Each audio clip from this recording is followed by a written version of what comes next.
Bharatiya Janata party Dhanbad महानगर इकाई की ओर से कोयला नगर स्थित कम्युनिटी हॉल में एक भव्य प्रबुद्ध नागरिक सम्मेलन का आयोजन किया गया। इस गरिमामय कार्यक्रम में मुख्य अतिथि के रूप में झारखंड के पूर्व मुख्यमंत्री रघुवर दास विशेष रूप से उपस्थित हुए। सम्मेलन का मुख्य उद्देश्य आगामी दशकों में देश के नवनिर्माण और विकास की एक सुदृढ़ रूपरेखा तय करना रहा, जिसमें कोयलांचल के बुद्धिजीवियों, शिक्षाविदों, चिकित्सकों, व्यवसायियों और प्रबुद्ध जनों ने बढ़ चढ़कर हिस्सा लिया और राष्ट्र के विकास में अपनी भागीदारी सुनिश्चित करने का संकल्प लिया। सम्मेलन के दौरान 12 साल विश्वास के विकास के जन कल्याण के नारे के तहत सरकार की ऐतिहासिक उपलब्धियों को प्रमुखता से रेखांकित किया गया। मंच से प्रबुद्ध जनों को संबोधित करते हुए मुख्य अतिथि रघुवर दास और अन्य वक्ताओं ने कहा कि बीते 12 वर्षों में देश की बुनियादी ढांचा, दूरदर्शी आर्थिक नीतियों और जन कल्याणकारी योजनाओं के मामले में अभूतपूर्व और ऐतिहासिक प्रगति की है।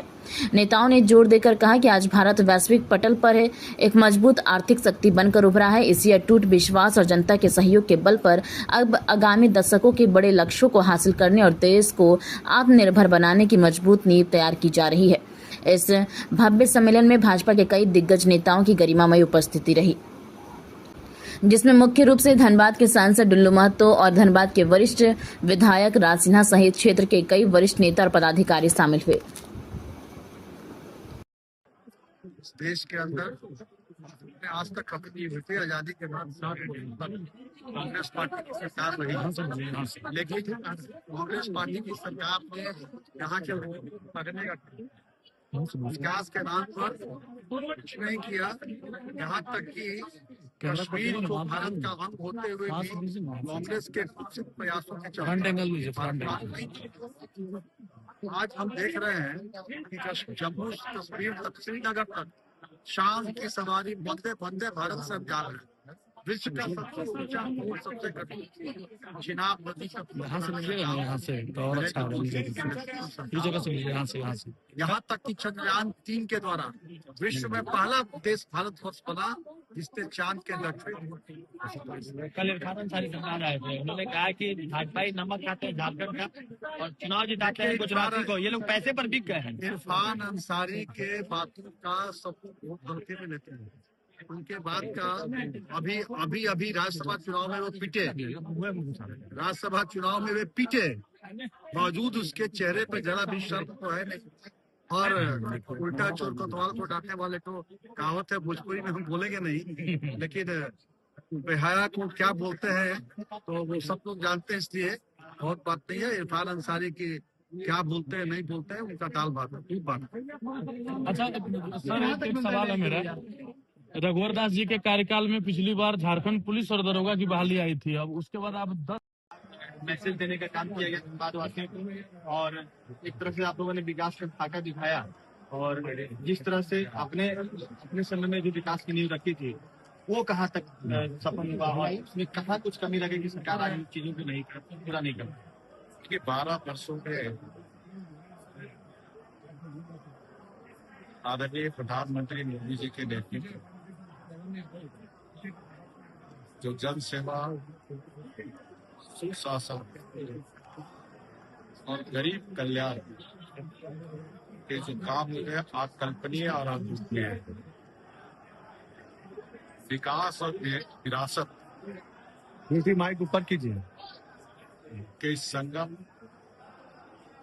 हम कह सकते हैं कि स्वर्णिम काल, जहाँ 2014 के पहले भ्रष्टाचार चरम पॉलिसी पैरालिसिस थी, देश की जनता निराश थी, जब इस देश में कुछ नहीं होगा। ऐसे समय में देश की जनता ने एक चाय बेचने वाले बेटे को देश का प्रधानमंत्री बनाया और देश में एक साहसिक ऐतिहासिक निर्णय लेकर दुनिया को बताने का काम किया कि भारत में वो क्षमता है जो दुनिया में किसी के कुछ नहीं।